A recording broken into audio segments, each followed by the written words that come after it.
Hi, my name is Meryl, and I'm from Germany. Please like and subscribe to MSA. I was born to parents who were rich. So rich that we had several maids, chefs, butlers, and drivers who worked around the clock for me and my crazy family. Dad was a genius on the stock trading platform, and Mom was Miss World in 1998.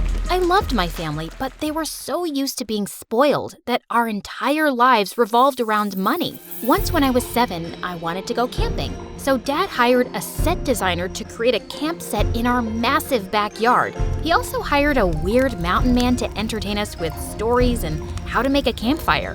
Who wants to hear a bear story? I do! But my sister Cassidy, who was 2 years older than me, had her head stuck in her phone, so our camping experience eventually got boring.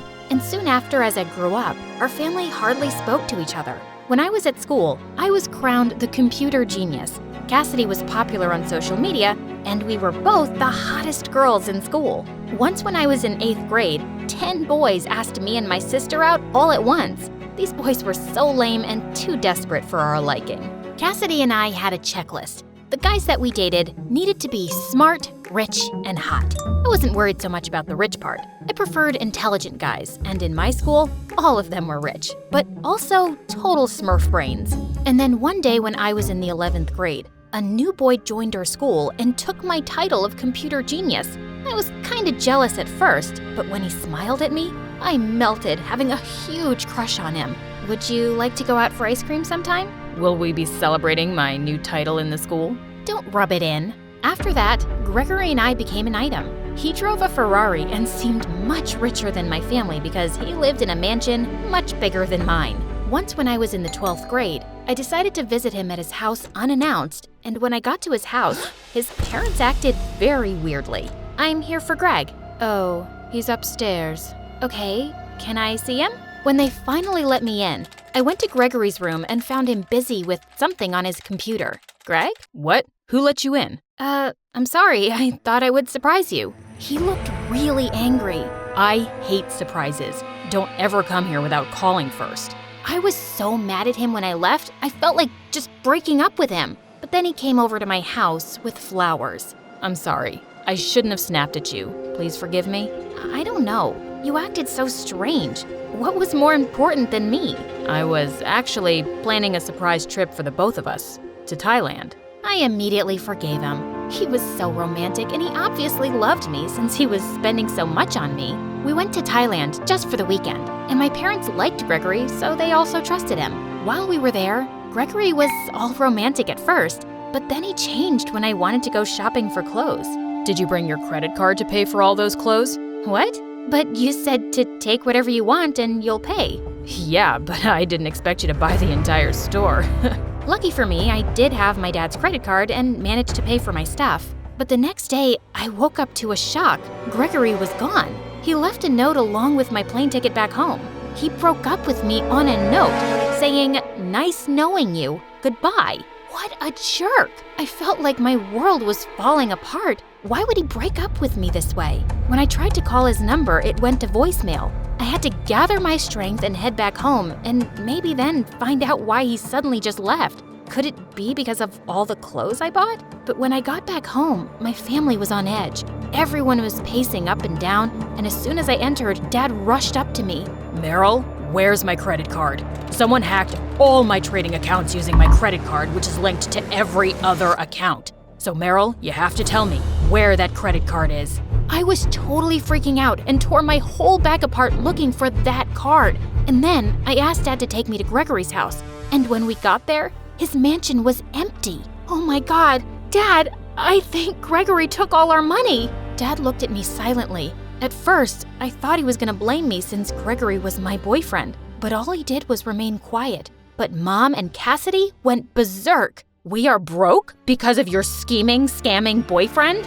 How was I supposed to know he was a fraudster? He drove a Ferrari and you liked him, Mom.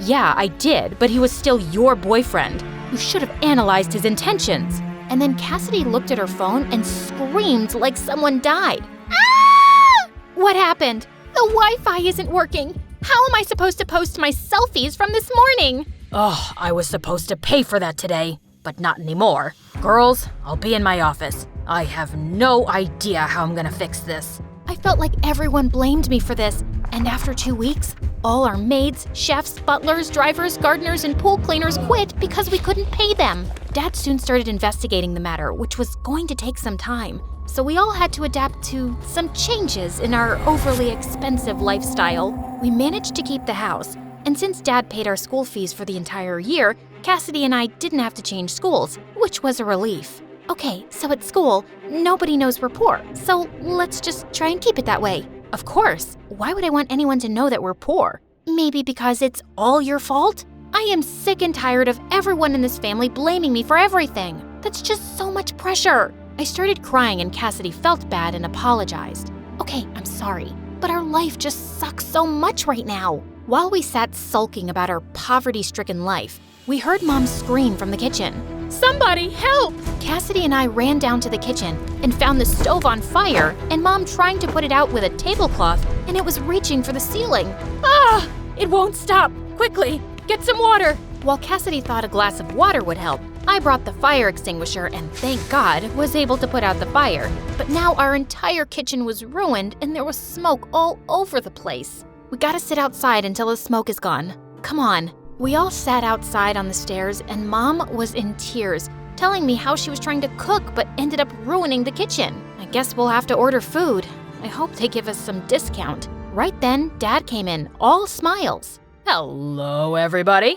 Oh, did you get our money back? Mom ran to Dad, smiling like a clown. Nope, I found a job. I'm going back to selling insurance, and once I make some good commission, I'll start trading again and get all the money that we lost. Well, Dad's plan didn't follow through the way he saw it. 3 months went by and we were still struggling, and the only thing Dad could afford was food, so I decided it was time to get a part-time job as a waitress. But Meryl, if you work as a waitress, everyone in school will know. Yes, I know. But maybe if I work, I can help Dad pay for the Wi-Fi. Cassidy immediately smiled, but she wouldn't dare try to get a job since she cared so much about what people would think. The restaurant I worked at was a classy place where all the rich and mighty dined. And one day, while I served a bunch of top-class businessmen, I overheard their discussion about new digital devices. I got excited and couldn't contain myself. I have plenty of ideas for new devices. Imagine having a portable hard drive, something almost like an iPod but with more space. That way, users will be able to carry all of their important information on one small iPod. We could even make it have a video presentation for business meetings. After I was done babbling, they looked at me stunned. Then the tall man with the big forehead was so rude. You can just get our order, please. I walked away feeling embarrassed. And then, the next worst thing happened. When I waited at my next table, they were girls from my school who envied my sister and me all the time. And the worst of them all was Charlotte. Wow, you work as a waiter? This must be my lucky day. Wait, I have to take a picture of this. Oh, Charlotte, get over yourself. I work here and earn my own money, unlike you, a spoiled brat forever. That's no way to talk to your customers. Where's the manager? I want to file a complaint. He's out to lunch. So, can I take your order? It was the most dreadful day of my life. But the next day when I went to school, everyone called me Waiter Girl, since Charlotte posted my picture on Instagram. And during recess, while Cassidy and I were minding our own business, Charlotte started being so annoying with her stupid minions. We've noticed that you two bring lunches to school these days. Should we open up a charity fund dedicated to the richest in the school? Oh, let me rephrase. The poor, smelly girls of the school. Shut up, Chat Roulette. Cassidy got up angrily clenching her fist, and I calmed her down. Don't worry about her, Cassidy. She's just a jealous girl who has no goals. At least my goal is not to be a waiter. Yeah, your goal is probably to be a brainless peanut all your life since you get big fat zeros on all your tests. Charlotte eventually left us alone, but then after school, Dad picked us up in a run-down car, and Charlotte got the entire school to come and watch us get in it. Oh my gosh, where did your dad buy this junk from? At that point, I had had enough of Charlotte's farty face. So I pounced on her and she couldn't even fight back, so I let her go. Just leave me and my family alone. Our financial life is none of your business. Dad was shocked when we got home, and he told us that his contract at work was about to end. So he sold his Land Rover and got us a scrappy car. Life was getting even worse for us. I put on my waiter clothes and got out of the house to work an extra shift. While I was at the restaurant, I found my manager watching MSA. Wow, you like MSA? Yeah, is that a problem? No problem. I was just surprised. There was a guy who came looking for you. He left his number. When I called the number, a part of me was hoping it was Gregory calling to say he was sorry and he wanted to give us all our money back, but it wasn't. Hello? You were looking for me at the restaurant? Yes, our investors liked your pitch that you suddenly decided to blurt out while you were serving our table. We have an offer for you if you could put all those ideas on paper. Yes, I can. I left my extra shift, went home, and started putting ideas together for new devices. I didn't want to say anything to my family yet. I just wanted to get the offer first. The next day, I met with those business people again, and I was blown out of my mind when they told me I was going to get $100,000. I was on cloud 9.